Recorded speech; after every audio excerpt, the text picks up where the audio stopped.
At 72, Gideon Mercer thought his son was taking him to the mountains to mend their estrangement. But when the truck disappears into a blizzard, leaving him alone in a cold, deserted shack without food or phone signal, he learns the bitter truth. The son he had risked his life to protect is now waiting for him to die. This story will take you on a breathtaking journey of survival, betrayal, and justice. Please like and comment the city you're watching in to let me know how far the story has progressed. Start now. I used to believe that loyalty was something you earned by giving everything you had. I gave Logan everything. And on the coldest night of my life, parked in front of a cabin that looked like it hadn't seen another living soul in a decade, I finally understood what that kind of giving actually costs a man. Let me back up. My name is Gideon Mercer. I was 72 years old when my son drove me into the mountains to die. And the worst part isn't the cold or the hunger or the silence that swallowed me whole for 3 months. The worst part is that I got into that truck smiling. I remember the smell of the leather seats, brand new, still had that plastic and chemical scent that meant Logan had just bought it. I remember thinking, good, the boy's doing well for himself. I remember being proud. "You're gonna love this place, Dad," Logan said, both hands on the wheel, eyes fixed on the road like he was concentrating real hard on something. "Just you and me. No distractions. No Sherry calling every 5 minutes about the wedding budget. Just us, like the old days." The old days. He said that like he remembered them the way I did. Fishing trips out at Cobb Lake, me teaching him how to gut a trout without losing his lunch, him falling asleep against my shoulder in the truck on the ride home. I held on to those memories so tight that I didn't see what was sitting right in front of me the whole drive up. I should tell you a little about who I was before all this, because the man freezing in that truck wasn't always weak. I built Mercer Hardware from a single rented storefront in 1979 into 4 locations across the county. I buried my wife, Eleanor, 12 years ago, and I never once complained about doing the rest of my life alone, because complaining wasn't something Eleanor raised me to do, and grief wasn't something I let myself wallow in past the first year.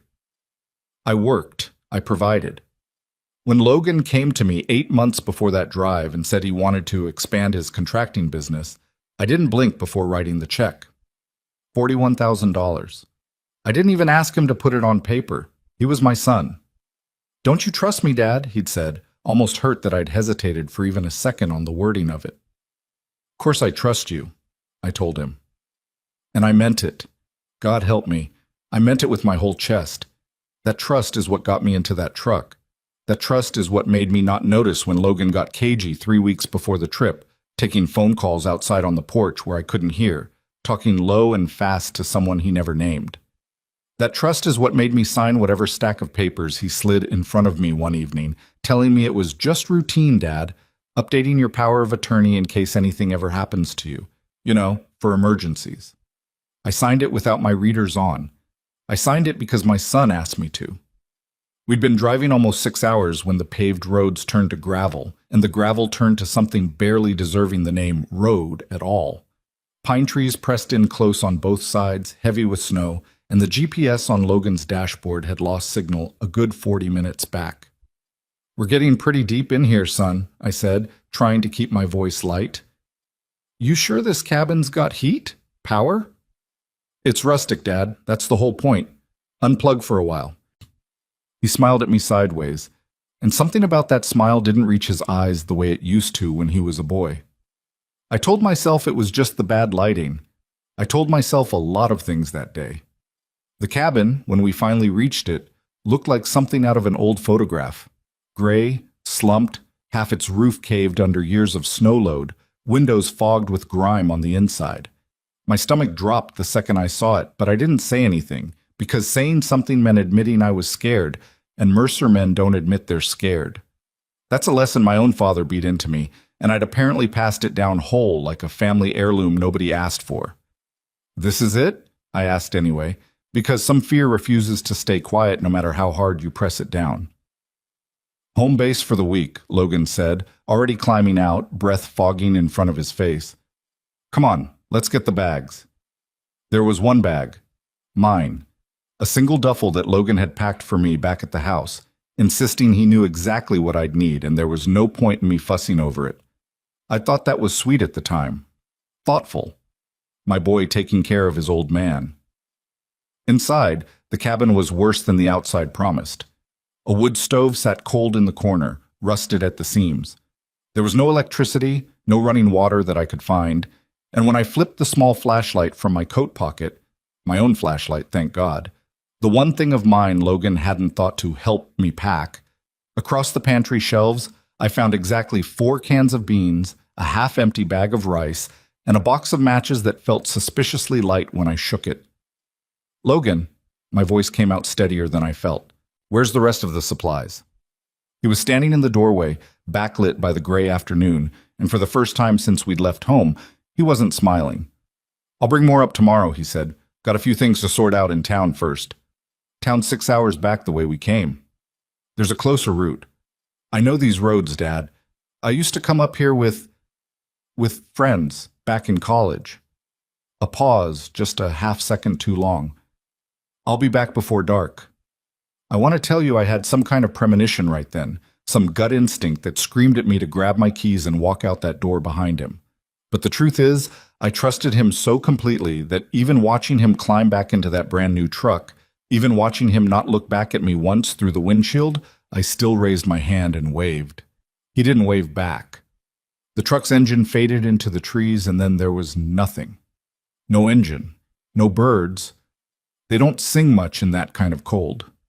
No wind even, in that first hour, just a stillness so total I could hear my own heartbeat in my ears.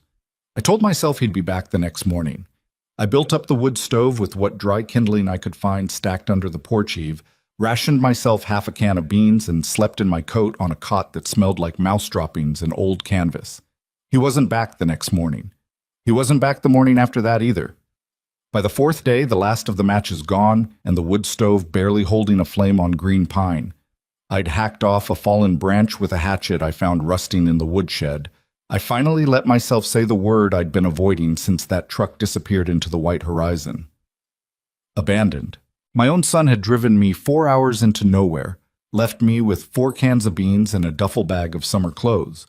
I found out later he'd packed it deliberately wrong, 2 t-shirts and a windbreaker for a mountain winter, and driven away without so much as a backward glance.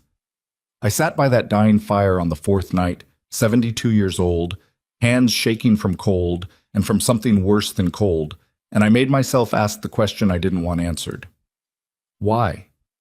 The answer came to me slow, the way the worst truths always do, piece by piece, like a man picking gravel out of a wound.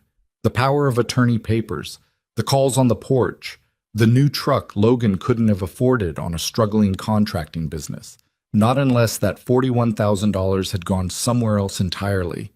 The way he'd looked at me in the doorway of that cabin, not like a son looking at his father, but like a man finishing a job he didn't enjoy but needed done. He hadn't brought me here to reconnect. He'd brought me here to disappear.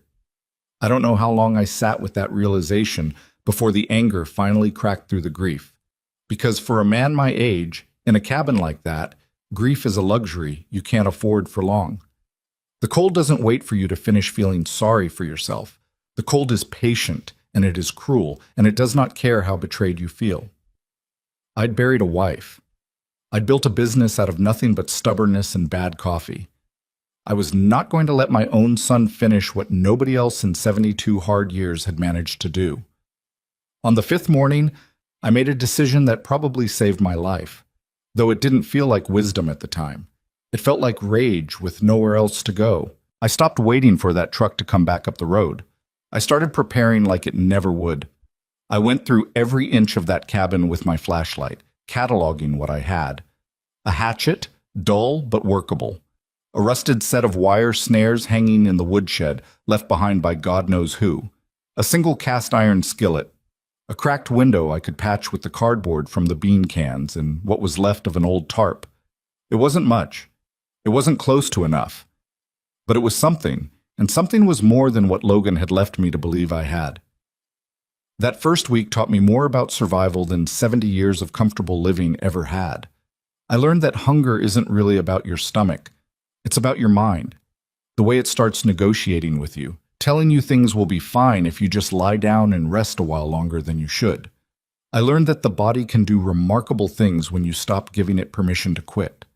I set those old snares the way I half remembered from boyhood hunting trips with my own father, and on the seventh day I caught a rabbit, and I won't pretend that the sound it made didn't haunt me, because it did, and it still does some nights.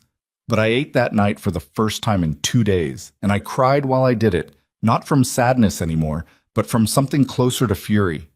I started talking to myself out loud, just to hear a human voice, even if it was my own. "You are not going to die in this cabin," I told the empty room. "You are not going to give him that." It became something like a prayer, except I'd lost any taste for prayer years before, somewhere around the time Eleanor's casket went into the ground and the world kept right on turning like it hadn't lost anything at all. So instead, it became a vow. A promise to myself, made out loud to four cold walls and a dying fire, repeated every single morning like a man clocking into a job he refused to abandon. I am not going to die in this cabin. By the second week, I'd reinforced the broken window with branches lashed together and the remnants of the tarp, stuffed every gap I could find with dried moss and pine needles, and built the fire up high enough each night that I could sleep without waking every 20 minutes shivering. I was thinner. My hands had cracked and bled from the cold and the work, and I'd started talking to a photograph of Eleanor I kept in my coat pocket, like she could actually hear me, which I suppose, in some sense, I wasn't ready to examine too closely. I believed she could. "You'd be furious with him," I told her photograph one night, the fire popping low beside me. "You always said that boy had your mother's temper and my blindness. Guess you were right on both counts." It was during the third week, half starved and half frozen and pushing myself farther from the cabin than I ever had before in search of better firewood, that I found the second set of footprints in the snow. Small, careful, deliberately placed to avoid an obvious trail. Not Logan's. Not anyone coming up the road I'd memorized every curve and dip of. Someone else was out here. And for the first time in 21 days, the fury that had been keeping me alive made room for something else entirely. Something I hadn't let myself feel since that truck disappeared into the white horizon. Hope. I followed those footprints with my hatchet gripped tight in my cracked, bleeding hand, every instinct in my old body torn between two opposite fears. The fear of being alone out here forever, and the fear of finally not being alone. The tracks wound through a stand of birch trees, careful, deliberate, the kind of walking pattern that told me whoever made them knew exactly how to avoid leaving an obvious trail. That scared me more than if they'd been careless. A careless person was lost. A careful person was hiding. I almost turned back twice. My legs were shaking from 3 weeks of half rations, and some small, sane part of my brain kept telling me that whoever was out here might not be friendly, might see a starving old man as an easy thing to take advantage of, rather than someone worth helping. But I'd made a vow to that cold cabin and to Eleanor's photograph, and turning back without answers felt like a kind of surrender I wasn't ready to commit to.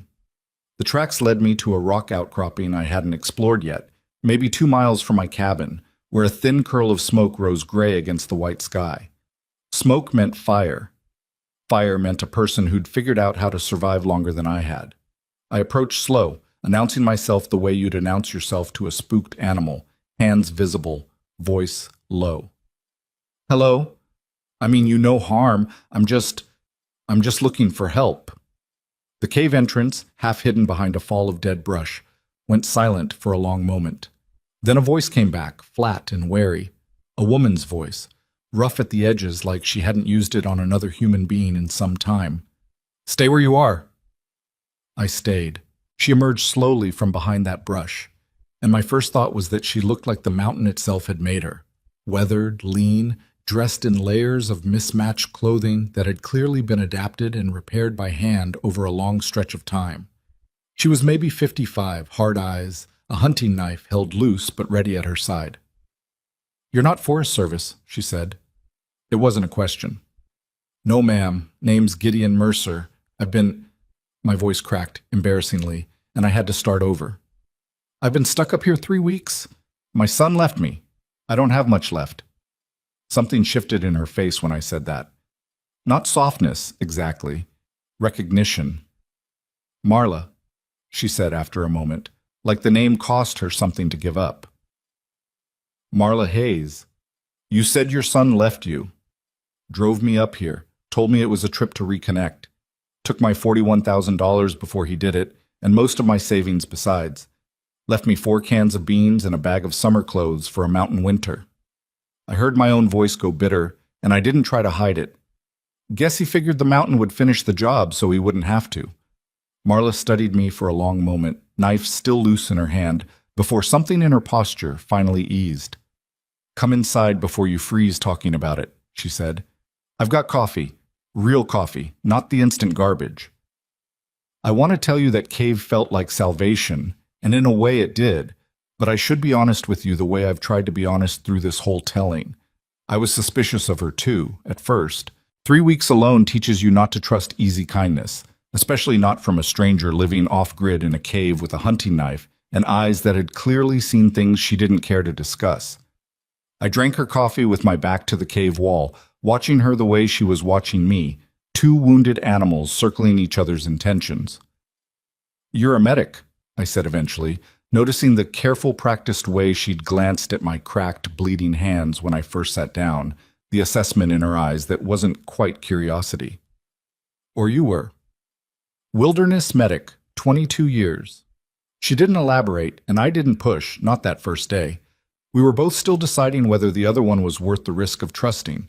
It took her 3 more visits before she told me why she was out here, hiding in a cave with enough supplies to last a careful person through winter, 4 hours from the nearest town by truck and farther than that on foot. "My husband," she said one evening, staring into the small fire she kept far better tended than my own, "decided 22 years of marriage meant he had a right to control every dollar I earned, every decision I made, right down to which doctor I was allowed to see. I left with what I could carry. Spent 8 months in shelters before I figured out the system was just as willing to fail me as he was. So I came up here instead, built something he couldn't take from me." "And nobody's looking for you?" She laughed, short and humorless. 46-year-old woman who left a respected county judge? "Sweetheart, everybody believed him when he said I'd had a breakdown and wandered off. Nobody comes looking for crazy." I sat with that for a long moment, the parallels settling into my chest like a stone. 2 people the world had written off. Me as a wandering old fool who'd gotten himself lost. Her as a broken woman who'd lost her grip on reality. Both of us, in truth, victims of people who'd decided our dignity was less important than what they could take from us. "He convinced people you were crazy so nobody would believe you if you ever did come back," I said slowly. "And your son's probably already telling people the same thing about you." Confused old man wandered off into the mountains. Tragic, but expected, given his age. She looked at me with something that might have been pity, if pity weren't a thing she'd clearly trained herself out of feeling for survival's sake. "That's how it works, Gideon. They don't just take your money, they take your credibility first, so that when you try to tell the truth, nobody's listening." That conversation changed something fundamental in how I understood what had happened to me. I'd been thinking about survival in terms of firewood and rabbit snares, and getting through one more freezing night. Marla made me understand that surviving the mountain wasn't actually the hard part of what was coming. Surviving Logan's version of the story, that was going to be the real fight. Over the following weeks, our 2 camps became one operation, out of necessity more than easy friendship at first. Marla had skills I desperately needed. She knew how to set snares that actually worked more often than mine did. How to identify which bark and roots held nutrition. How to read the sky for the blizzards before they hit, so we could prepare instead of simply endure. I had something to offer too, even half-starved and old. 72 years of stubbornness, and a mind that once it stopped grieving and started planning, turned out to still work as sharp as it ever had in my hardware business. "You ran 4 stores," Marla said one night, genuinely surprised, after I'd explained how I'd restructured our supply rationing using a system not far off from inventory management. "From 1 storefront to 4, that's not luck. That's a man who understands systems." "Wasn't luck," I agreed. "Hardest thing I ever did before this mountain, and I thought I'd never have to work that hard again at my age." I poked at the fire, watching sparks lift toward the cave's low ceiling. "Funny thing is, I gave Logan every chance to learn that same discipline. Tried to teach him the business when he was younger. He always wanted the shortcut, wanted the money without the building of it." "That's not your failure, Gideon."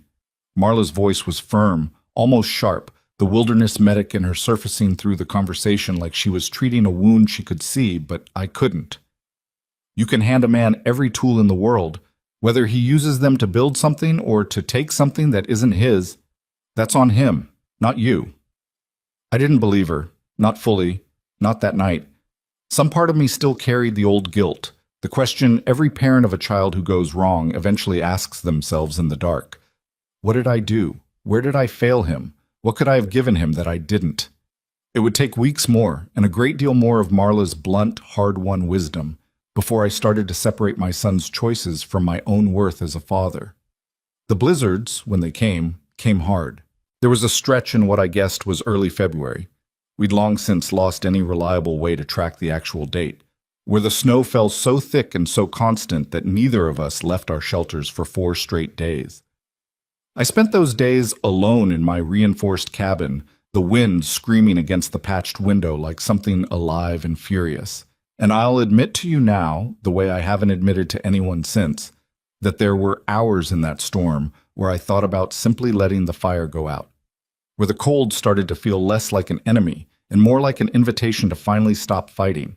What kept me going wasn't pride, not in that moment. It was rage, clean and pure as anything I'd ever felt. I thought about Logan in whatever warm house my stolen money had bought him, probably telling Sherry some sanitized version of how his poor confused father had wandered off and there was nothing to be done about it now. So tragic, really. Best to focus on moving forward. I thought about him filing whatever paperwork he needed to file to make sure my remaining accounts, my house, everything Eleanor and I had built together over 40 years of marriage, ended up exactly where he wanted it. You don't get to have it, I said out loud to that empty, howling cabin, my voice raw. You don't get to take everything and still get to call yourself my son when people ask what happened to me. I won't let you have that story. I built the fire back up. I survived the storm. When the snow finally cleared enough for me to make the trek to Marla's cave, I found her sitting outside despite the lingering cold, staring at something in her weathered hands. A small, worn photograph, edges soft with handling. My daughter, she said before I could ask. 18 when I left. She's 26 now. I don't know if she believes the things her father told her about me, or if she's spent 8 years wondering why her mother never came back for her. Her voice cracked, just slightly, the first real crack I'd seen in her since I'd met her. That's the part nobody warns you about, when you escape something that's killing you. You don't just lose the person who hurt you. Sometimes you lose everyone who believed them over you. I sat down beside her in the snow, my old knees screaming in protest, and for a long moment neither of us said anything at all. We're going to get off this mountain, I said finally. Both of us. And when we do, we're not going to let anyone's lies stand. Not Logan's, not your husband's. That's a nice speech for a man who can't even feel his own toes right now, she said. But there was the ghost of something warmer in her voice than I'd heard from her before. I built a business out of nothing but stubbornness, Marla. I think I've got one more hard climb left in me. I meant it as encouragement, mostly for myself as much as for her, but saying it out loud in that cold, bright air felt like the first true plan I'd made since that truck disappeared into the white horizon. We started, after that, actually preparing to leave the mountain rather than simply surviving on it. It was slower work than either of us wanted because leaving meant more than just walking.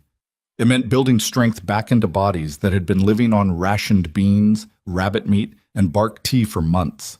It meant Marla teaching me which direction held the nearest ranger station, roughly 14 miles southeast by her best calculation, based on landmarks she'd noted during her own scouting trips over the past 2 years. It also meant, for the first time since I'd arrived at that cabin, allowing myself to think seriously about what waited for me on the other side of the snow line. Not just Logan's betrayal, but the practical, ugly reality of it. The bank accounts he'd likely drained further in my absence. The legal authority that power of attorney document probably gave him over what remained. The version of events he'd no doubt already constructed and fed to friends, neighbors, maybe even the police. He's going to have an answer for everything, I said one night, working through it out loud the way I used to work through inventory problems at the store, talking myself into solutions. Whatever I say, he's going to have some story ready. I need proof. Something he can't argue his way around. Bank records, Marla said immediately. If he transferred money, there's a paper trail, no matter how careful he thinks he was. People like that, and I knew plenty married to a judge, they always think they're smarter than the system. They never are, not completely. I don't know how to access bank records without showing up to a bank in person, and the second I do that, word gets back to him before I'm ready. Then you go to someone who knows how to pull threads quietly, a lawyer, maybe an accountant who specializes in exactly this kind of family theft. Marla's eyes had taken on a sharper focus than I'd seen in her before, the wilderness medic giving way to someone who'd clearly done her own homework on legal systems during her years hiding from her husband. There are people who handle elder financial abuse specifically, Gideon. It happens more than you'd think. You won't be the first case they've seen, and that works in your favor. They'll know exactly what kind of trail to look for. The phrase sat heavy in my chest. Elder financial abuse. I hadn't let myself use those words yet, even in my own head, because using them meant fully accepting what they implied. That my own son had looked at me, his aging father, and seen not a man to protect but a target, an opportunity, a problem to be managed and disposed of. I keep thinking there has to be some explanation, I admitted quietly. Some version of this where he panicked, made a mistake, didn't actually mean for me to... Gideon? Marla's voice cut through, gentle but unrelenting. He packed you summer clothes for a mountain winter. He gave you 4 days of food for a trip he told you would be a week. He took your power of attorney before he did it. That's not panic, that's planning. I sat with the truth of that for a long while, watching the fire burn down low between us, and somewhere in that silence, the last soft, hopeful part of me that had been making excuses for my son finally went quiet. Not gone. I don't think a parent's love for a child ever fully dies, no matter what that child does. But quiet enough, finally, that the rage and the clarity could take its place at the front of my mind, where they needed to be if I was going to survive what came next. We left the mountain on what Marla guessed was the 18th of March, both of us thinner and harder than the people we'd been when we found each other, both of us carrying very different wounds toward the same destination, civilization and the reckoning waiting for us there. The 14 miles took us 3 days, slow and careful, rationing what little we had left and stopping whenever my old legs simply refused to carry me another mile without rest. Marla never once complained about the pace, never once suggested leaving me behind to make better time, and that quiet, unglamorous loyalty taught me more about what real family looked like than 72 years of biological obligation ever had. On the second night of that final trek, huddled close to a small fire in a rock shelter Marla had used before, I asked her something that had been sitting in my chest for weeks. Why'd you help me? That first day. You could have just stayed hidden. Easier for you, probably, to keep your camp secret. She was quiet for a long moment, turning a stick over in the fire. Because nobody helped me, she said finally. 8 months in shelters, telling my story to people who looked at me like I was the crazy one. Like my husband's version of events was obviously more credible than mine, because he had a badge of authority, and I just had bruises and a broken trust. Nobody believed me enough to actually help. Not really, not until I stopped waiting for it and built something myself. She looked at me across the fire, something fierce and certain in her expression. I wasn't going to do that to you. Old man stumbling around these mountains, clearly abandoned by someone who should have protected him. I've seen enough of that story already. Wasn't going to add to it by turning you away. I didn't have words adequate to that, so I didn't try to find any. I just nodded, and we sat together in the firelight, 2 people the world had quietly written off, both of us still very much alive and very much done being quiet about it. We reached the edge of the ranger station access road on the 3rd day, our legs shaking, our bodies running on nothing but willpower and the particular kind of momentum that comes from finally, seeing an end to something you weren't sure you'd survive. And it was there, standing at the tree line looking down at a paved road for the first time in 3 months, that Marla stopped suddenly, gripping my arm. Gideon. Her voice had gone tight, urgent. That's not a ranger truck. I followed her gaze to the vehicle parked at the small station below, half hidden behind the building, and felt my entire body go cold in a way 3 months of mountain winter never quite managed.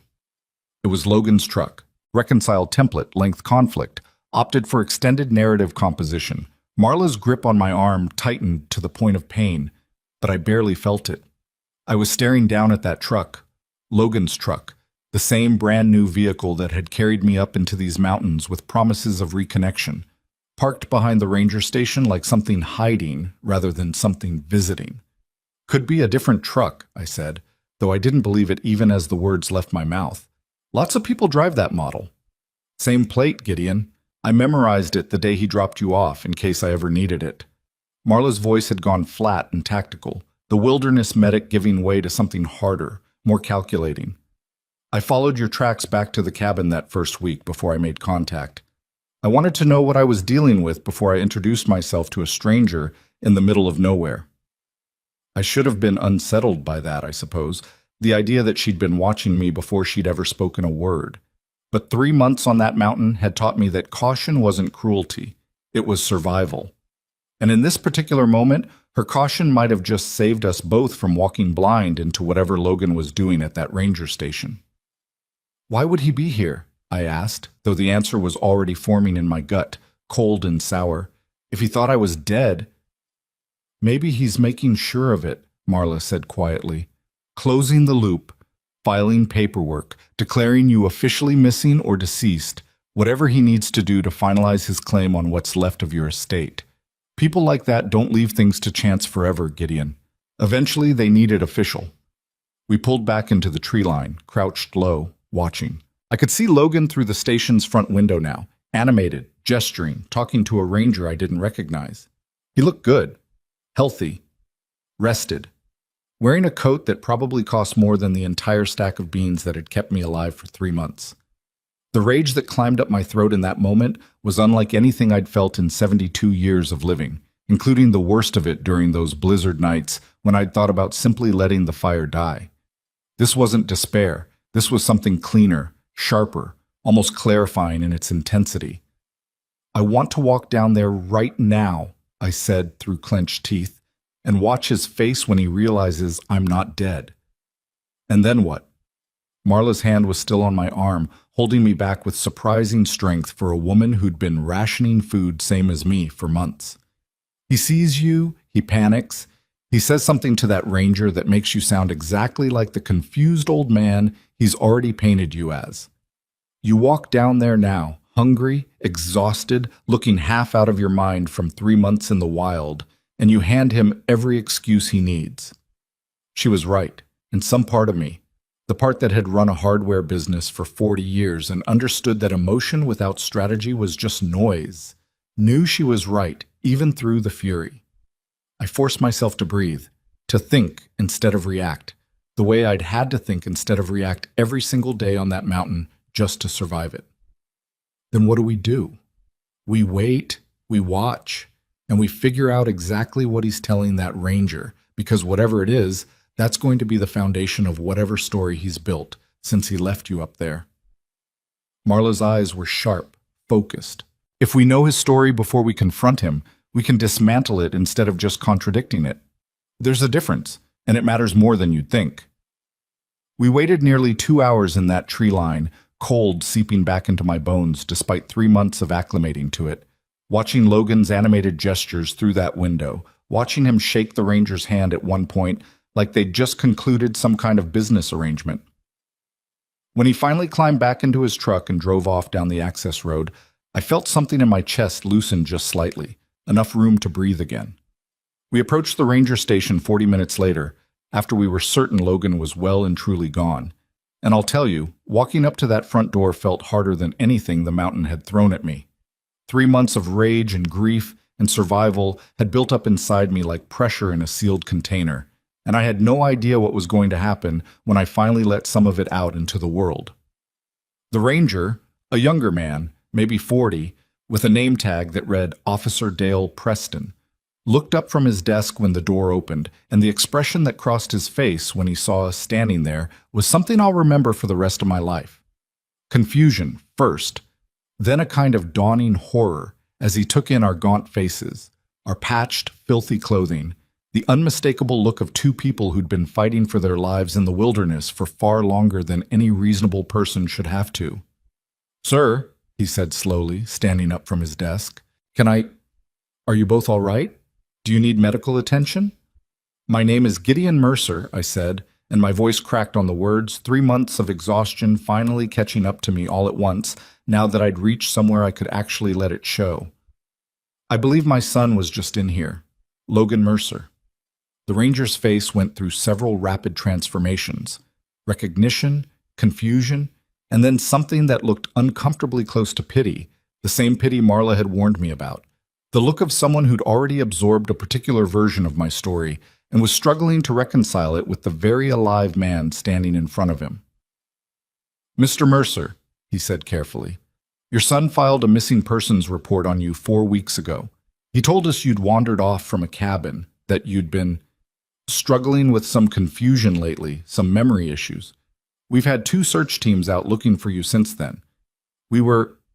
He paused, clearly recalibrating the sentence he'd been about to say. We were not optimistic, sir, given the time elapsed and the conditions up there. There it was. Confirmation of everything Marla had predicted, laid out in plain official language. Confused old man, memory issues, wandered off. Logan hadn't just abandoned me. He'd preemptively constructed the entire narrative that would explain my death before it even happened. A story so neat and tragic and plausible that no one, not a ranger, not a friend, not a single soul in our hometown, would think to question it. I didn't wander off, I said, and I heard my own voice shaking, not from weakness, but from the sheer effort of staying controlled instead of erupting. My son drove me up to that cabin himself, left me there with 4 days of food and summer clothes for a mountain winter. Took $41,000 from me 8 months before that, and I have every reason to believe he's taken considerably more since. Officer Preston's expression shifted again, the pity giving way to something more careful, more professional. He glanced at Marla, then back at me. That's a serious allegation, Mr. Mercer. It's the truth, Marla said, stepping forward, and her voice carried the weight of someone who'd spent 22 years assessing crisis situations under pressure. I'm Marla Hayes, formerly a wilderness medic with the County Search and Rescue Division. I found Mr. Mercer 3 weeks into his abandonment, severely malnourished, with frostbite damage to his hands, surviving on rationed beans and whatever small game he could trap. I can give you a full medical assessment of his condition when we found him versus now, and it will corroborate every word he's telling you. I watched Officer Preston's face as he processed this, as the comfortable, tragic story he'd been told 4 weeks ago started to crack under the weight of 2 living witnesses standing in his office, one of them a trained medical professional with no obvious motive to lie. I need you both to sit down, he said finally, reaching for a notepad. I need to take a full statement, and Mr. Mercer, he paused, looking at me with something that had finally shifted fully into the right kind of concern. I think we need to get you to a hospital first. You're showing visible signs of malnutrition and exposure. The statement can wait an hour. I refused the hospital trip at first, too consumed with the need to get my story on record before Logan had any chance to construct a new layer of lies around the old ones. But Marla, in her steady, practical way, insisted, reminding me that a man who collapsed from exhaustion in the middle of giving his statement wasn't doing himself any favors either. We compromised. A brief medical evaluation at the small clinic attached to the ranger station, followed immediately by a full statement, recorded and witnessed. The doctor who examined me, a tired-looking woman named Dr. Reyes, who'd clearly seen her share of mountain rescue cases, documented everything with the careful, dispassionate thoroughness of someone building a record that might matter later. Frostbite damage to 3 fingers on my left hand. Significant weight loss. I'd find out later I'd dropped nearly 40 pounds. Evidence of malnutrition consistent with months, not weeks, of severely restricted food intake. This isn't what someone looks like after wandering off for a few confused days, Mr. Mercer, she said quietly, making a note on her chart. This is what someone looks like after surviving an extended period of deliberate abandonment in hostile conditions. Hearing a medical professional say it out loud, stripped of any emotion or family loyalty, somehow made it more real than even living through it had. I'd known, of course. I'd known every freezing night, every desperate hour spent hacking at green pine for kindling, every moment I'd talked to Eleanor's photograph just to hear something resembling a human voice. But there's a particular kind of validation that comes from someone with no stake in your story, confirming, in clinical, factual terms, that what happened to you was real and was wrong and wasn't some confused old man's exaggeration of an unfortunate accident. I gave my statement that afternoon, Officer Preston recording every detail, while another officer took Marla's corroborating account in a separate room. The two of us deliberately kept apart so our stories couldn't be accused of being coordinated after the fact. I told them about the power of attorney papers I'd signed without my reading glasses, about the $41,000, about the new truck Logan couldn't have afforded on his actual business income, about the porch phone calls he'd taken 3 weeks before our trip, low and secretive, to someone he never named. "We're going to need to look into his financial records," Officer Preston said when I'd finished, his earlier caution fully replaced now with the focused energy of an investigator who'd just realized his missing persons case had transformed into something far more serious. "Given what you're describing, this isn't just abandonment. This could constitute elder financial abuse and attempted, possibly even premeditated, endangerment. We're going to need a forensic accountant to trace where that money actually went." The words landed in my chest with strange, complicated weight. Part of me had wanted, on some level, an explanation that didn't require those particular labels. Some version of events where Logan had panicked, made a series of terrible decisions in a moment of weakness, and could still, somehow, be redeemed in my understanding of him. Marla had warned me weeks ago, sitting by her fire in that cave, that I needed to fully accept what those words meant before I could effectively fight back against them. Hearing Officer Preston use them so casually, so professionally, finally closed that last small door of denial I hadn't even realized I was still holding open. My son hadn't made a mistake. My son had committed a crime against me, calculated and deliberate, and the law was now prepared to treat it as exactly that. We stayed 2 more nights at a small inn near the ranger station, Marla and I, both of us still too weak and too exhausted to immediately push back toward home, both of us processing the strange, disorienting transition from raw survival to something that resembled civilization again. I remember sitting in that inn's small dining room on the second night, eating a meal that wasn't beans or rabbit for the first time in 3 months, and feeling almost guilty about how much I enjoyed it, like pleasure itself had become something I'd forgotten I was allowed. "You're quiet," Marla observed, watching me push eggs around my plate. "Thinking about what happens when I actually have to face him," I admitted. "Not the legal part, the other part. The part where I have to look my son in the eye and understand that he genuinely wanted me dead." Marla set down her fork, her expression softening in the way it rarely did, the wilderness medic giving way, just briefly, to simple human compassion. "You don't owe him understanding, Gideon. You don't owe him a search for some redeeming explanation that makes this easier for you to live with. Some people just decide that other people, even their own parents, are obstacles between them and what they want. That's not a tragedy that happened to him. That's a choice he made, over and over again, every single day he didn't come back for you." "I keep thinking about Eleanor," I said quietly. "What she'd say if she could see what he became. We raised him together, the two of us. I keep wondering if I missed something, some moment where I could have—" "Stop!" Marla's voice was firm, almost sharp. "I've watched you survive 3 months of conditions that would have broken most men half your age. I've watched you problem solve, adapt, refuse to quit even when quitting would have been so much easier. That's the man who raised Logan. Whatever made your son choose what he chose, it didn't come from a failure of effort on your part. Some people are simply willing to do terrible things, and no amount of good parenting fully inoculates against that." I wanted to believe her completely. I think, looking back now, it took me considerably longer than that dinner conversation to actually let go of the guilt. The way a parent's guilt rarely dissolves all at once, no matter how clearly someone else lays out the truth for you. But her words planted something that night, a seed that would grow stronger over the following weeks, as the legal process unfolded and the full scope of Logan's deception became clear. It was 3 days later, back in town, staying temporarily with an old business associate of mine named Walter Briggs, who'd nearly fainted when I called him from the inn's landline, that I finally agreed to meet with an attorney officer Preston had recommended, a sharp, no-nonsense woman named Diane Castellanos, who specialized in exactly the kind of elder financial abuse case I'd unknowingly become the center of. "Mr. Mercer," she said, after I'd laid out everything I knew across her conference table. Based on what you're telling me and what the ranger station's preliminary findings suggest, I think we're looking at something considerably larger than $41,000.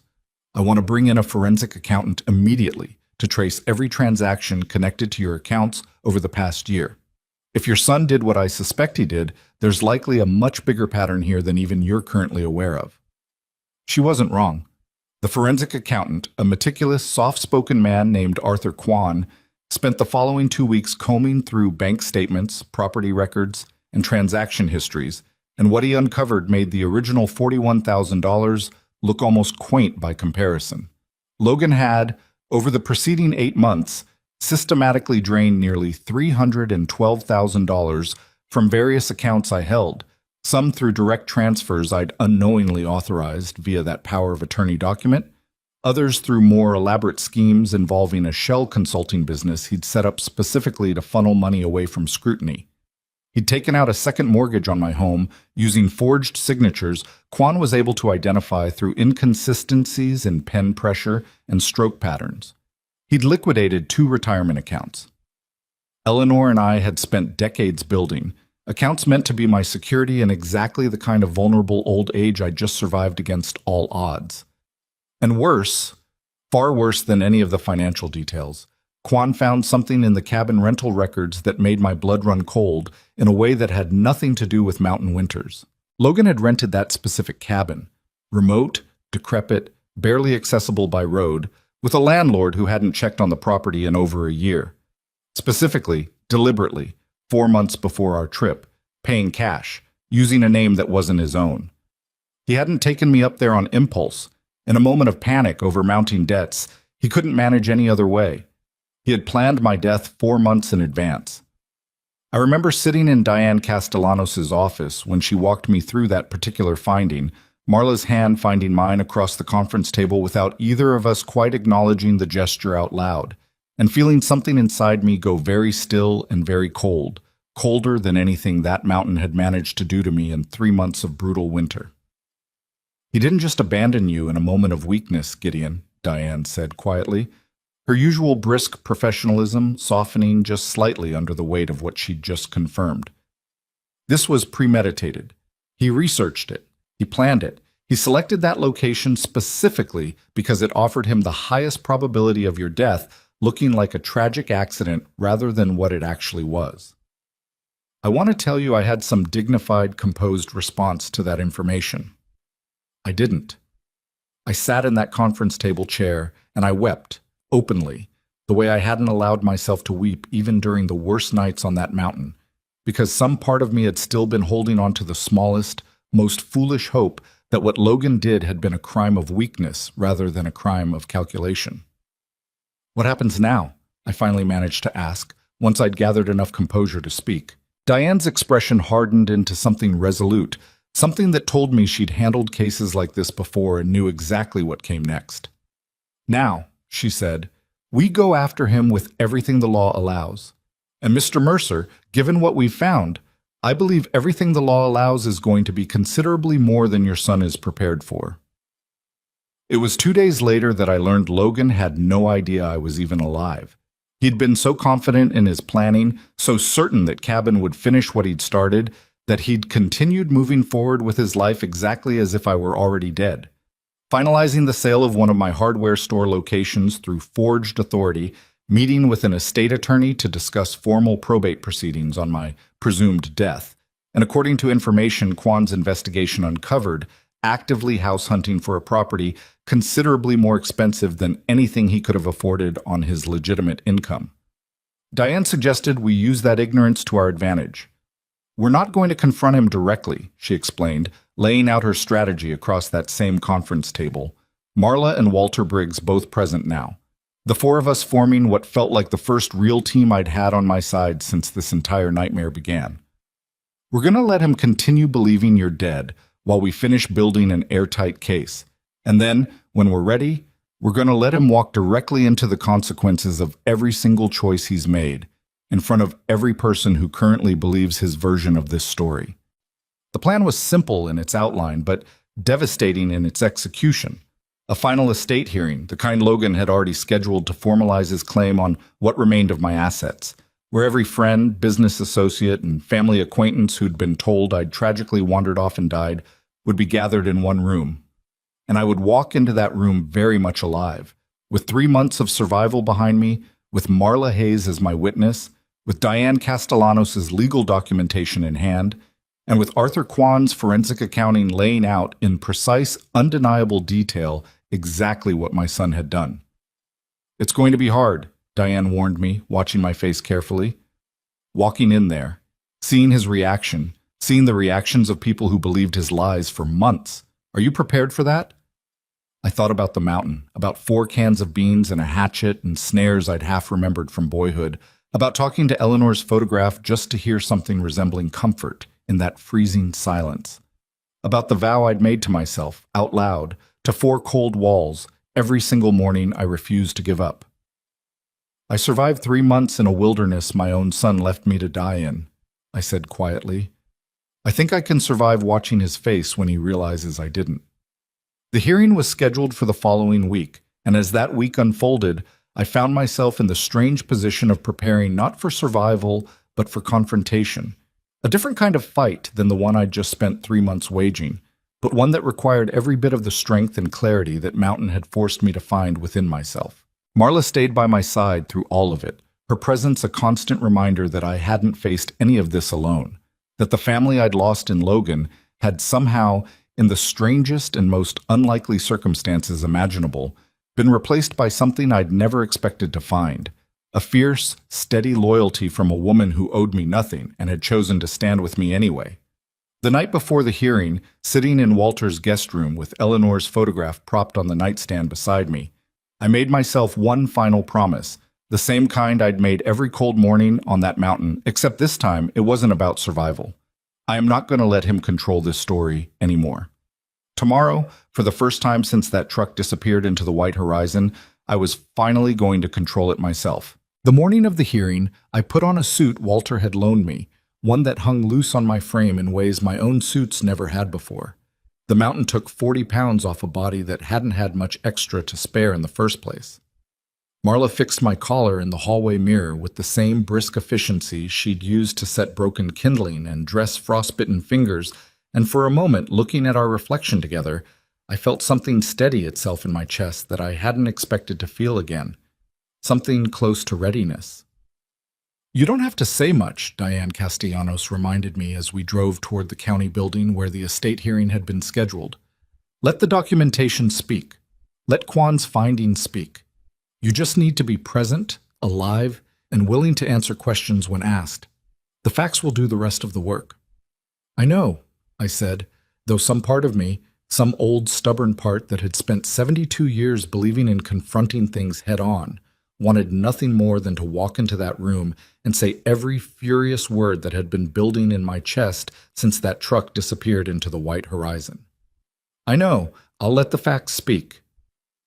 The county building's main hearing room was already half full when we arrived, and I made myself stand in the hallway outside for a long moment, gathering whatever composure the mountain had taught me how to find, before stepping through that door. I recognized faces immediately. Carl Dunmore, my old business partner from the second hardware store location, looking somber in a dark suit. Janet Whitfield, who'd been Eleanor's closest friend for 30 years, dabbing at her eyes with a tissue like she was already grieving. And there, at the front of the room, standing beside a long table with an estate attorney I didn't recognize, was Logan.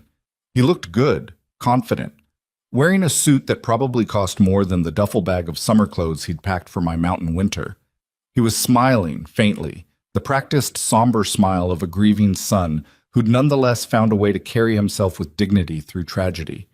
And seeing that smile, after everything, after 3 months of beans and rabbit snares and frostbite, and a woman named Marla who'd believed in me when nobody else could, something in my chest went hard and cold and absolutely certain.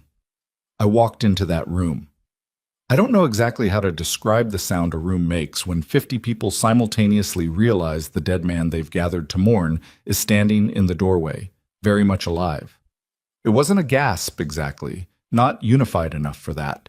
It was more like a wave, starting near the front where Logan stood and rolling backward through the gathered crowd, voices rising in confused, overlapping fragments.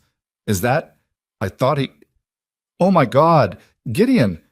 But I wasn't watching the crowd. I was watching Logan.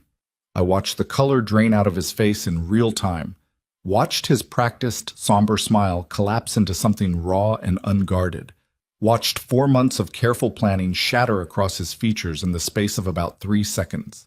For just a moment, just one brief, unguarded moment before he managed to recompose himself, I saw something in my son's eyes that I will carry with me for the rest of whatever years I have left.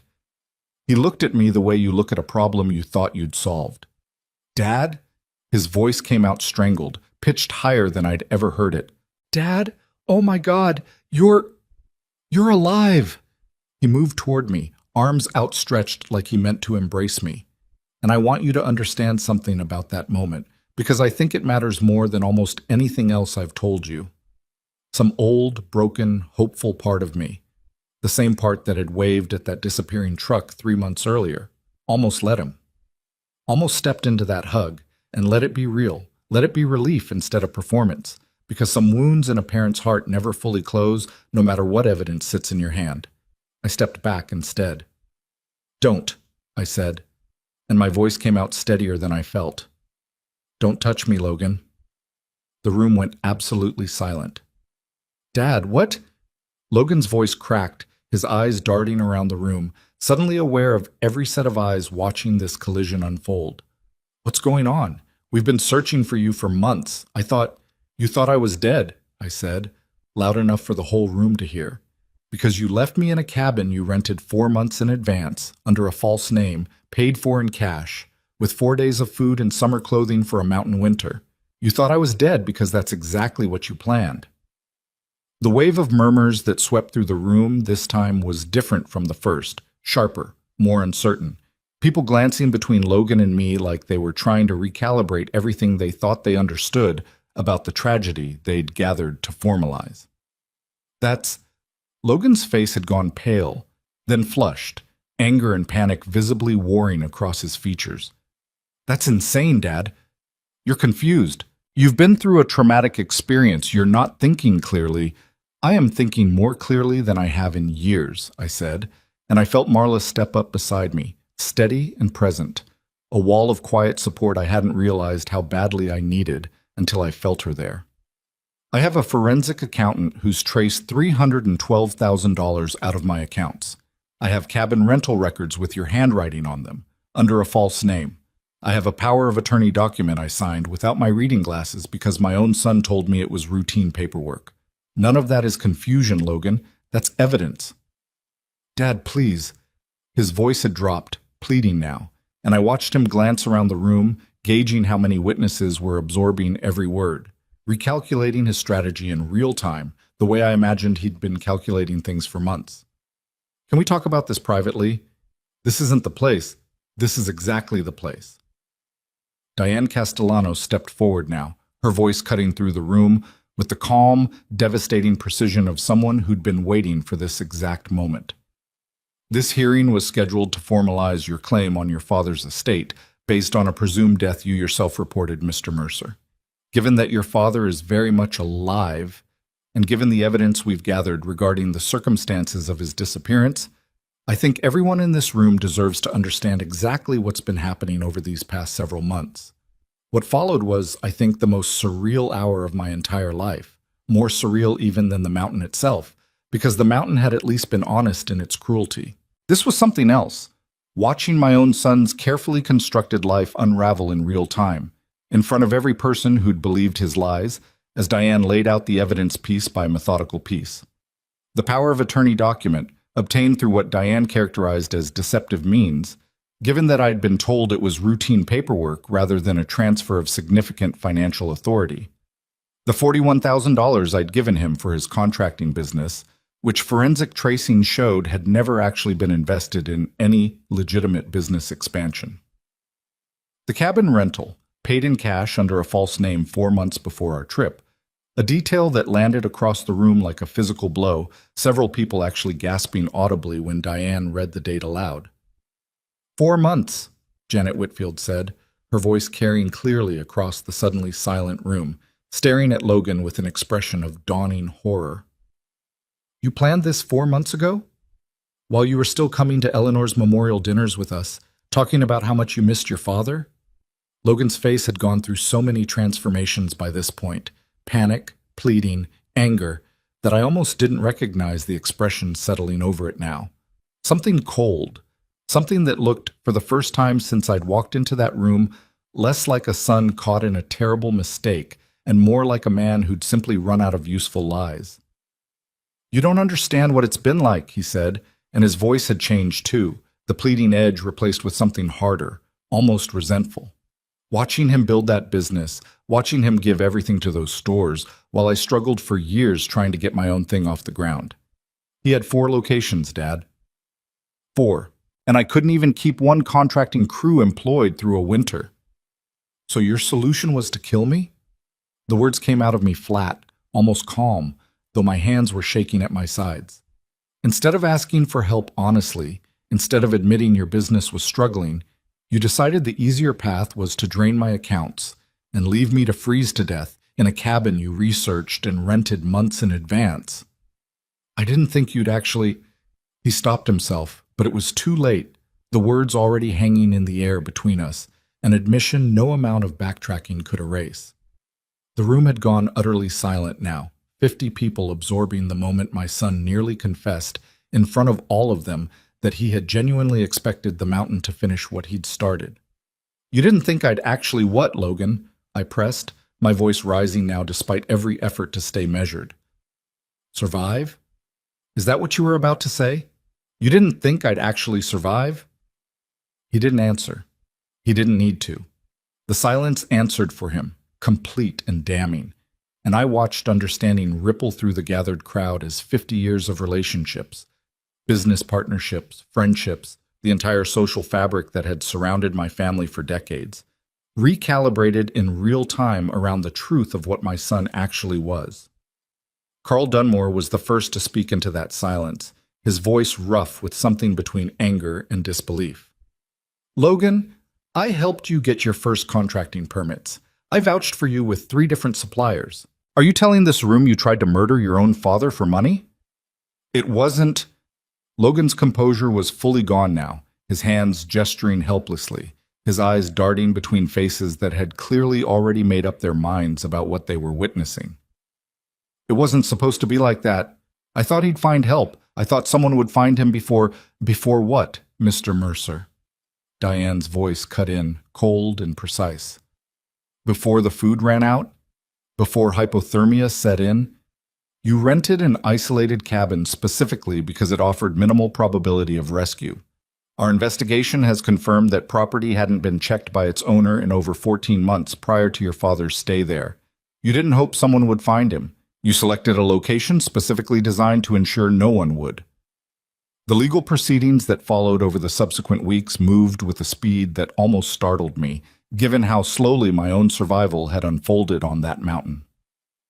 Once the estate hearing had effectively become a public unraveling of Logan's scheme, the county prosecutor's office moved quickly to file formal charges: elder financial abuse, fraud, and what the district attorney eventually characterized, after reviewing Kwan's full forensic accounting and the cabin rental records, as attempted manslaughter through deliberate premeditated abandonment.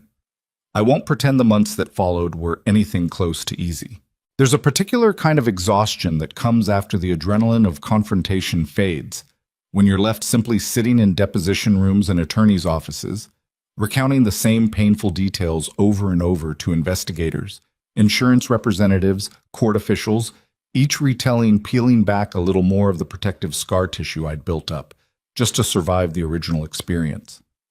Marla stayed through all of it. I want to be clear about that, because I think it matters as much as anything else in this story.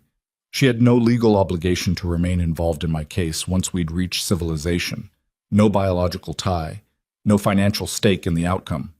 She stayed because, somewhere on that mountain, in a cave with a hunting knife and a careful, hard-won wariness toward trusting anyone, she'd decided I was worth standing beside anyway.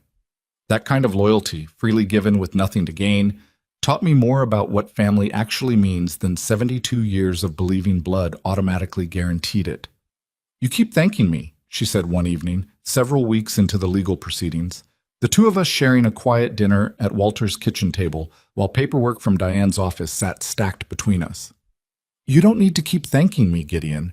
I'm not doing this because I expect gratitude." "Then why do you keep doing it?" I asked, genuinely curious, because I'd spent my whole life believing people's kindness usually came with some expectation attached, even if they never said so directly. She considered the question for a long moment, turning her water glass slowly on the table. "Because somewhere up on that mountain, surviving alongside you, I remembered what it felt like to actually matter to someone," she said finally. "My husband spent 22 years making sure I never felt that way. You've spent 3 months treating me like an equal, like someone whose opinion and effort actually counted for something. That's not nothing, Gideon. That's not something I take lightly after the life I came from." I didn't have an adequate response to that, so I simply reached across the table and squeezed her hand, the same hand that had set my snares and bandaged my frostbitten fingers and pulled me back from the edge of giving up more times than either of us probably wanted to fully count. The criminal trial, when it finally came, lasted 9 days. I testified for 2 of them, walking the courtroom through every detail of those 3 months. The dwindling food supply, the green pine that wouldn't catch fire properly, the talking to Eleanor's photograph just to hear something resembling comfort. The moment I found Marla's careful, deliberate footprints in the snow and felt hope for the first time in 3 weeks. I watched several jurors wipe their eyes during that testimony, and I'll admit there was a particular satisfaction in that, not cruel exactly, but the satisfaction of finally being believed after months of being someone else's convenient, tragic story.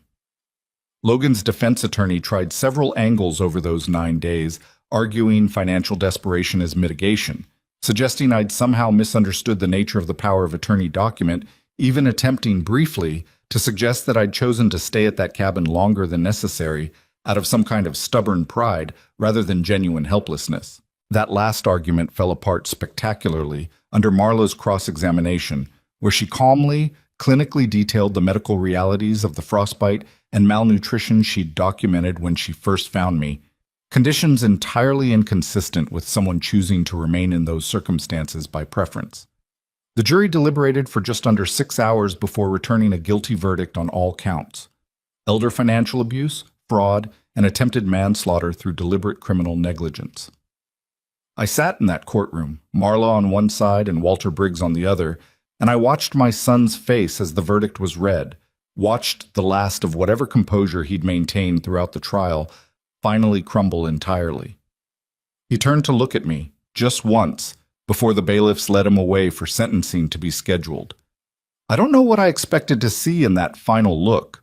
Remorse, maybe, or at least some flicker of the boy I'd taught to fish at Cobb Lake, the boy who used to fall asleep against my shoulder on the long drive home. What I saw instead was something closer to resentment. Like even now, even after everything, some part of him still believed I'd wronged him somehow by simply surviving what he'd planned. That look told me something important, something I needed to fully accept before I could move forward with whatever life came next. There was no redemption story waiting in my son, no deeply buried good version of him that circumstances had corrupted and that punishment might somehow restore. Logan had made a series of deliberate choices, sustained over months of careful planning, and even facing the full consequences of those choices, he still couldn't locate genuine remorse for what he'd done to me. The sentencing came 3 weeks later, 22 years, with the possibility of parole after 14, the judge citing both the premeditated nature of the crime and the particular cruelty of exploiting a parent's trust as aggravating factors in her decision. I sat in that courtroom one final time, listening to that number, and felt something complicated settle in my chest. Not joy, exactly, because there's no real joy in watching your own child sentenced to prison, but something closer to closure, the particular relief of a story finally, fully resolved rather than left hanging in painful, unresolved uncertainty. Walking out of that courthouse for the last time, into ordinary afternoon sunlight that felt almost unreal after everything we'd survived, Marla fell into step beside me, quiet, steady, present in the way she'd been present through every single difficult moment since that day she'd found my footprints near her cave. "What now?" she asked, and I could hear in her voice that she wasn't just asking about the immediate plan for the afternoon. She was asking about everything, about what a man does with the remaining years of his life after surviving exactly the kind of betrayal that should, by all reasonable measure, have killed him. I thought about the mountain, about that collapsing cabin that had nearly become my grave, about the strange, unlikely gift of finding a woman in a cave who taught me more about real loyalty in 3 months than I'd learned in 72 years of believing family meant something automatic, something guaranteed by blood, rather than earned through actual choice and actual care. I think, I said slowly, an idea forming even as I spoke it aloud for the first time, I'm not done with that mountain yet. Marla looked at me like I'd lost what little sense the mountain had left me with. You want to go back? She asked, stopping mid-step on the courthouse sidewalk. Afternoon traffic rumbling past us like the world hadn't just rearranged itself completely around the verdict we'd left inside that building. Gideon, that place nearly killed you. That place nearly became my grave because of what Logan made it, I said, and the idea was sharpening now, taking shape with each word I spoke aloud. But it didn't kill me. I survived it.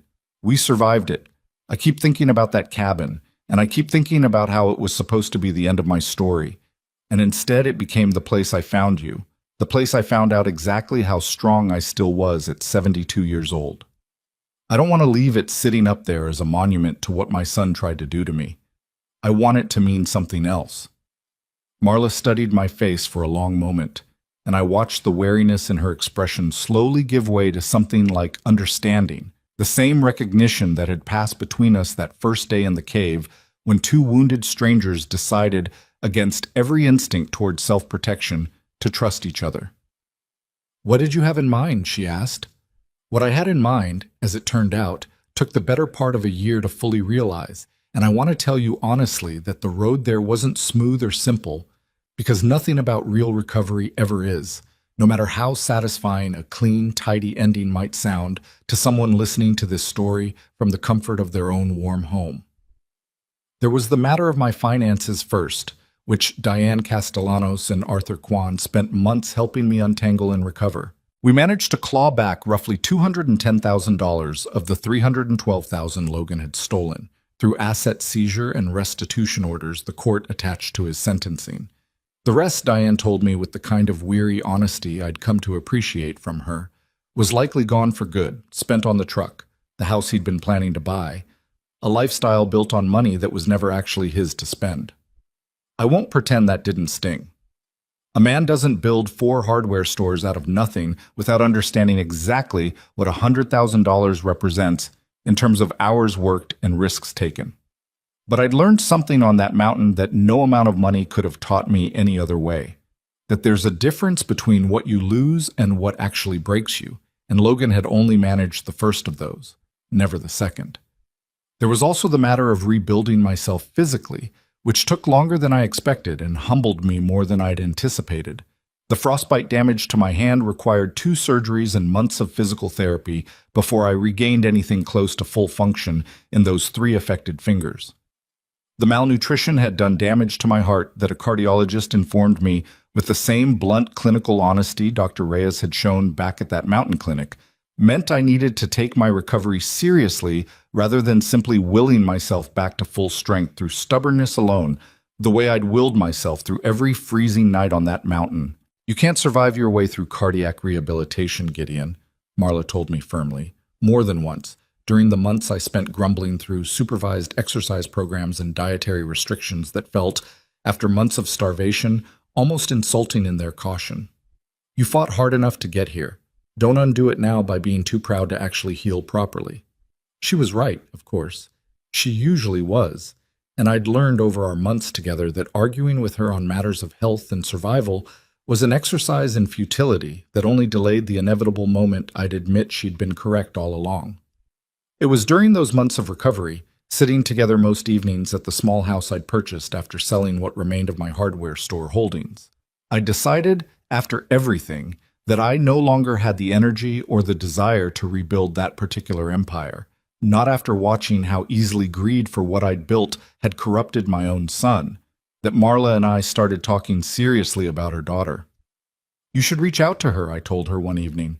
the conversation arriving naturally out of months of slowly accumulated trust between us. I know you're scared of what you might find. I understand that fear better now than I ever did before. But you spent 8 years assuming the worst about how she'd react, the same way I spent 3 months assuming the worst about whether I'd survive. Sometimes the only way to know the truth is to actually face it, instead of just bracing against it. It took her another 2 months to work up the courage, and when she finally did write that letter, carefully, painstakingly, revising it more times than either of us could count, the response that came back wasn't the rejection she'd spent 8 years dreading.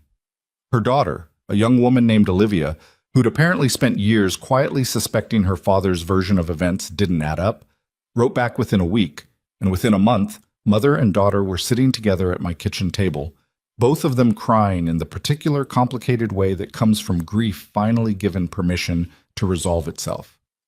I tell you about Olivia not because her story is the center of this one, but because I think it matters, in a story about family and betrayal and what people owe each other, to show you that not every family story ends in devastation. Some end in repair, slow and imperfect, and hard-won, but real. Watching Marla rebuild that relationship with her daughter, after everything her husband had stolen from her, including 8 years of a mother-daughter bond she'd believed permanently broken, taught me something important about the difference between blood relationships and chosen ones. That family, real family, isn't actually about who shares your last name. It's about who shows up, who tells the truth even when it's hard, who chooses you again and again, rather than simply expecting loyalty as some kind of automatic birthright. It was almost exactly a year after that truck disappeared into the white horizon that I finally made the drive back up to that mountain, this time with Marla beside me, this time in a truck I'd purchased myself with money that was unquestionably mine, this time carrying tools and lumber and supplies instead of a duffel bag packed wrong on purpose. The cabin looked smaller than I remembered, the way places from our worst memories often do once we've survived them and gained some distance. The roof was still half collapsed, the windows still grimed with a year's additional weather, but standing there in front of it, Marla's hand finding mine the way it had so many times over the preceding months, I didn't feel the cold dread I'd half expected. I felt something closer to ownership, the strange, hard-won sense that this place, this structure that had been built specifically to be my grave, was now entirely mine to remake into whatever I chose. "We're really doing this," Marla said, not quite a question, looking up at that ruined roofline with an expression that mixed practical assessment with something more emotional underneath it. "We're really doing this," I confirmed. The restoration took the better part of 8 months, slowed by mountain weather and my own recovering body, but accelerated considerably by a small crew of local contractors I hired. Honest men this time, vetted thoroughly through Diane's office and Walter's network of trusted business contacts, because I'd learned, perhaps the hardest way a man can learn anything, exactly how much damage misplaced trust can do. We rebuilt the roof first, then the walls, insulating properly this time, installing a generator and solar panels so the place would never again be the kind of structure where someone could simply leave a person to freeze without consequence. We added a second cabin nearby, then a third, small but comfortable, each one built with exactly the kind of careful, deliberate craftsmanship that stood in direct, defiant contrast to the careless cruelty of how that original cabin had been used against me. I named the place Eleanor's Rest, after my late wife, and I'll admit that decision came with its own particular grief, because some part of me kept thinking about how she would have handled all of this, how her steady, practical wisdom might have guided me through both the original betrayal and the long road back from it. I think she would have approved of what we eventually built up there, though. I think she would have understood, better than almost anyone, exactly why it mattered to me. Eleanor's Rest opened to its first guests the following winter, a winter shelter and respite retreat specifically for stranded travelers, but more particularly, more purposefully, for seniors who'd survived their own versions of hardship and betrayal and simply needed somewhere safe to rebuild, free of charge for anyone who couldn't afford to pay. Sustained by a small foundation Diane helped me establish using the recovered restitution funds and a portion of what remained from selling my hardware stores. I think about that first winter often, watching strangers arrive at that cabin's door, some of them fleeing situations not so different from my own. Adult children who'd decided an aging parent's assets mattered more than their well-being, financial predators who'd targeted vulnerable elderly people through schemes far more common than I'd ever understood before living through one myself. I sat with each of them when they were ready to talk, and I told them honestly what I'd learned on that mountain, the hardest, truest lesson of my entire 73 years of living by that point. Love that requires you to surrender your dignity, your autonomy, your right to protect what you've built across a lifetime of hard work was never actually love to begin with. It was just theft wearing a familiar, trusted face. You're not required to give everything away just because someone shares your blood, I told an elderly woman named Patricia, who arrived at Eleanor's Rest that first winter, fleeing a son who'd been systematically pressuring her to sign over her house, using exactly the kind of emotional manipulation Logan had once used on me. You spent your whole life building what you have. You have every right to protect it, to set boundaries, to say no, even to people you love. Especially to people you love sometimes, because love shouldn't require you to disappear. She cried when I told her that. The particular relief of finally hearing permission from someone who'd lived through exactly what she was currently facing, and I understood, watching her, exactly why I'd needed to build this place. Not for revenge against Logan, though I won't pretend there wasn't some satisfaction in transforming his intended murder weapon into a sanctuary for people exactly like the person he'd tried to destroy. I built it because surviving something terrible means nothing, ultimately, if you don't use what you survived to help someone else survive their own version of it. Marla and I never married, for what it's worth, though I know some people who hear this story expect that particular ending, the neat romantic bow tied over everything that happened to us. What we built instead was something I think mattered more than romance, something steadier and more deliberate. Partnership, chosen daily, built on the kind of trust that doesn't come automatically through blood or vows, but through actually surviving something together and choosing, every single day afterward, to keep showing up for each other.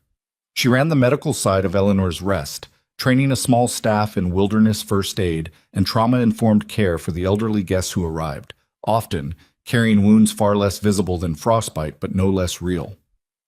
Logan, I should tell you, wrote to me twice from prison during that first year of construction. I read both letters, and I won't pretend I didn't feel something complicated reading them, some old, stubborn parental instinct that wanted desperately to find genuine remorse in his words rather than what I actually found. Careful, calculated apologies that always seemed to circle back, eventually, to requests for reduced sentencing, character references, anything that might shorten his time behind bars. I didn't respond to either letter. I'm not proud of how much that decision still costs me some nights. The particular grief of a parent who has to accept that loving someone and protecting yourself from them aren't always compatible choices. But I'd learned, on that mountain and in the year that followed it, that protecting my own dignity sometimes meant accepting losses that never fully stop aching, even when accepting them is unquestionably the right decision. Eleanor's Rest has been open for going on 4 years now, as I sit here telling you this story. We've sheltered over 200 guests in that time. Stranded hikers caught in unexpected storms, yes, but mostly, overwhelmingly, elderly people who'd survived exactly the kind of betrayal I survived, who needed somewhere safe to land while they rebuilt their finances, their legal standing, their simple belief that the world still contained people willing to show up for them without expecting something in return. I think about that fourth night on the mountain often, the night I finally let myself say the word abandoned out loud for the first time, sitting beside a dying fire with shaking hands and a hatchet I barely knew how to use. I think about how certain I was, in that moment, that my story was ending in exactly the way Logan had planned it. I think about how wrong I turned out to be, not because the mountain became easier, but because I refused to let it finish what my own son had started.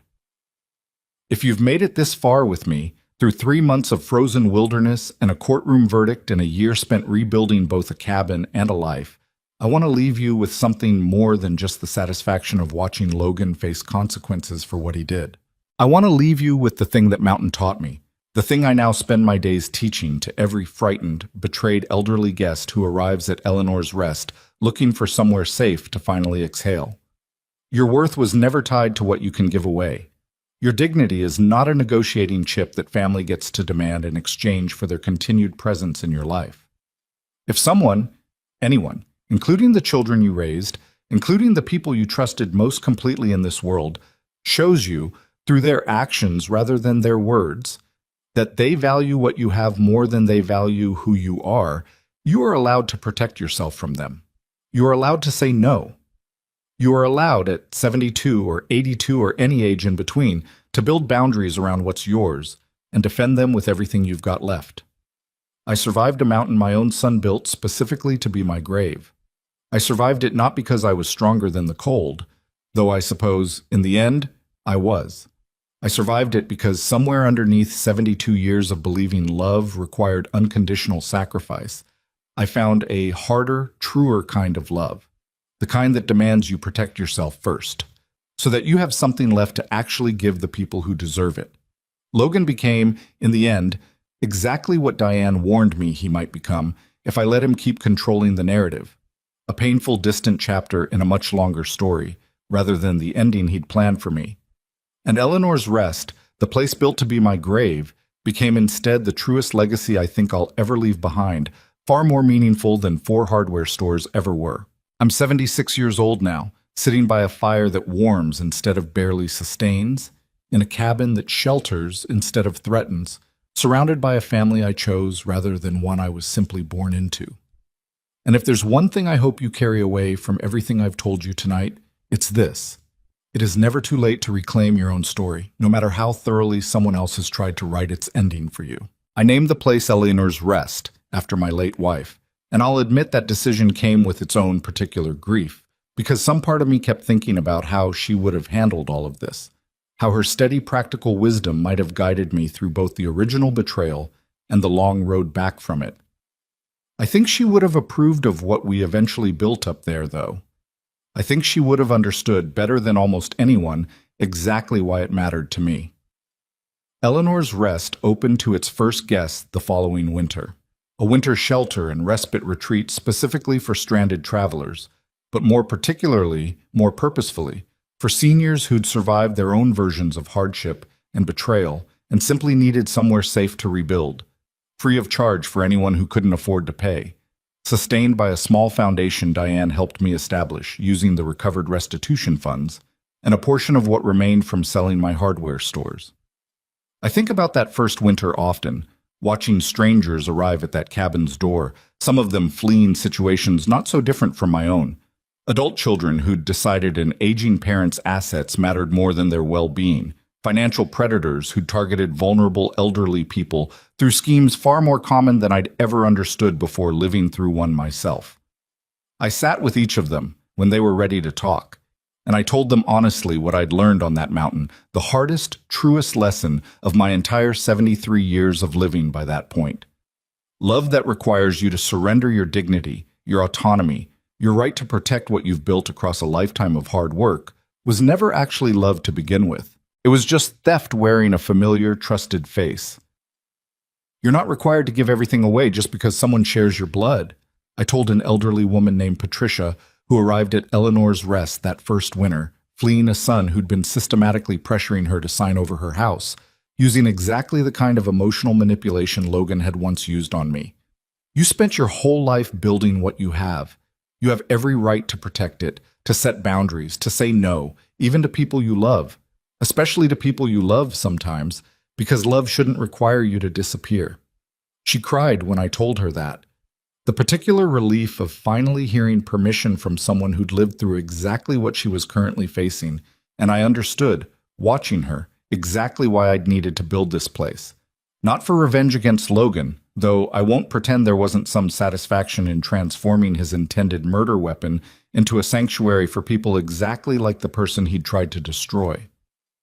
I built it because surviving something terrible means nothing, ultimately, if you don't use what you survived to help someone else survive their own version of it. Marla and I never married, for what it's worth, though I know some people who hear this story expect that particular ending, the neat romantic bow tied over everything that happened to us. What we built instead was something I think mattered more than romance, something steadier and more deliberate, partnership. Chosen daily, built on the kind of trust that doesn't come automatically through blood or vows, but through actually surviving something together and choosing every single day afterward to keep showing up for each other. She ran the medical side of Eleanor's Rest, training a small staff in wilderness first aid and trauma-informed care for the elderly guests who arrived, often carrying wounds far less visible than frostbite, but no less real. Logan, I should tell you, wrote to me twice from prison during that first year of construction. I read both letters, and I won't pretend I didn't feel something complicated reading them, some old, stubborn parental instinct that wanted desperately to find genuine remorse in his words, rather than what I actually found. Careful, calculated apologies that always seemed to circle back, eventually, to requests for reduced sentencing, character references, anything that might shorten his time behind bars. I didn't respond to either letter. I'm not proud of how much that decision still costs me some nights. The particular grief of a parent who has to accept that loving someone and protecting yourself from them aren't always compatible choices. But I'd learned, on that mountain and in the year that followed it, that protecting my own dignity sometimes meant accepting losses that never fully stop aching, even when accepting them is unquestionably the right decision. Eleanor's Rest has been open for going on 4 years now, as I sit here telling you this story. We've sheltered over 200 guests in that time. Stranded hikers caught in unexpected storms, yes, but mostly, overwhelmingly, elderly people who'd survived exactly the kind of betrayal I survived, who needed somewhere safe to land while they rebuilt their finances, their legal standing, their simple belief that the world still contained people willing to show up for them without expecting something in return. I think about that fourth night on the mountain often, the night I finally let myself say the word abandoned out loud for the first time, sitting beside a dying fire with shaking hands and a hatchet I barely knew how to use. I think about how certain I was, in that moment, that my story was ending in exactly the way Logan had planned it. I think about how wrong I turned out to be, not because the mountain became easier, but because I refused to let it finish what my own son had started. If you've made it this far with me, through 3 months of frozen wilderness and a courtroom verdict, and a year spent rebuilding both a cabin and a life, I want to leave you with something more than just the satisfaction of watching Logan face consequences for what he did. I want to leave you with the thing that Mountain taught me, the thing I now spend my days teaching to every frightened, betrayed elderly guest who arrives at Eleanor's Rest looking for somewhere safe to finally exhale. Your worth was never tied to what you can give away. Your dignity is not a negotiating chip that family gets to demand in exchange for their continued presence in your life. If anyone, including the children you raised, including the people you trusted most completely in this world, shows you through their actions rather than their words that they value what you have more than they value who you are, you are allowed to protect yourself from them. You are allowed to say no. You are allowed at 72 or 82 or any age in between to build boundaries around what's yours and defend them with everything you've got left. I survived a mountain my own son built specifically to be my grave. I survived it not because I was stronger than the cold, though I suppose, in the end, I was. I survived it because somewhere underneath 72 years of believing love required unconditional sacrifice, I found a harder, truer kind of love. The kind that demands you protect yourself first, so that you have something left to actually give the people who deserve it. Logan became, in the end, exactly what Diane warned me he might become if I let him keep controlling the narrative. A painful, distant chapter in a much longer story, rather than the ending he'd planned for me. And Eleanor's Rest, the place built to be my grave, became instead the truest legacy I think I'll ever leave behind. Far more meaningful than 4 hardware stores ever were. I'm 76 years old now, sitting by a fire that warms instead of barely sustains, in a cabin that shelters instead of threatens, surrounded by a family I chose rather than one I was simply born into. And if there's one thing I hope you carry away from everything I've told you tonight, it's this. It is never too late to reclaim your own story, no matter how thoroughly someone else has tried to write its ending for you.